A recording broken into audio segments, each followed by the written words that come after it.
where it rubbed the spokes. It sounded like a motorcycle when we it was always coming. used like a baseball card. Oh man, baseball cards were great. You know, imagine if you had some of them baseball cards back, what they would be worth. Yeah.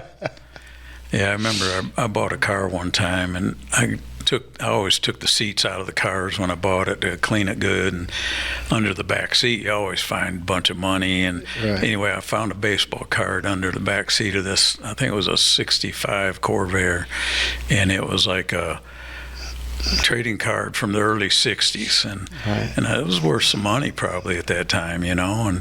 And I thought my little boy was old enough, you know, and I gave it to him to keep, you know. Yeah. Next thing I know, he had tore that thing in half. Oh, Lord. Like, you don't know what you're doing. You know, it was crazy. You want to get after him, but yeah, it was like my fault for not knowing that he wasn't old enough. Yeah. You know, what I try to do with stuff is I found, I don't know, a while back I was in a storage building up on one of my buildings. My house is just a little over 800 square feet, but I've got 3 storage buildings. All right. But for junk, which my wife drew that to my attention a while back, talking about how little I live. She says, "What about all these buildings you got?" Yeah. But I was working on something. You remember back when on TV, it's been back probably in the 90s, they sold these coins all the time, these proof coins in these plastic boxes. Yeah. Like a nickel, a dime, penny, and all that. It was a big thing. You used your credit card and you got them shipped to you every month, all right? Yeah. Well, of course, I did that.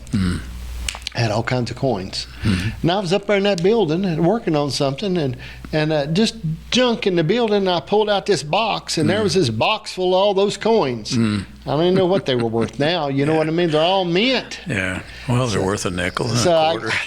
I gave them to my grandson. I gave them to him. I said, because there's no sense in me keeping nothing like that.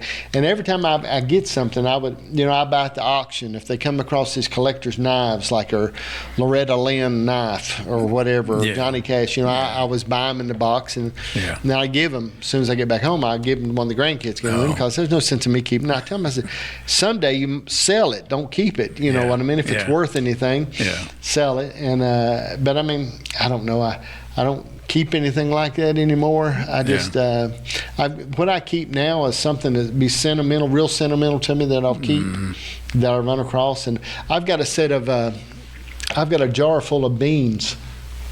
It's like a old pop bottle or a beer bottle that a lady brought me one time overseas, and she had brought it to me and gave it to me in the offering at the church, the place I was preaching at. It's just a bottle, clear bottle, and it's got a cap on it and full of beans that she brought and gave me. And another lady brought me a chicken. I don't have it anymore. She brought it. I thought it was dead till she set it down. It wasn't dead. It was alive. But she brought it in the offering, brought that chicken, bring it right and give it to her. But you know, anything I keep now is something I keep it sort of got a. I got a few things that belong to family members and that. But this is it. I keep it in there. This is a, Lord be careful. But there it is. I keep it. I've always had it. Yeah. And I keep stuff like that. And she sealed the top up and brought it. I think it's still got a little full. I don't know whether it's a beer bottle or something. But I think about stuff that I don't know. I got one time. My dad and I, we, you know, our whole family from Germany and Scotland. We build.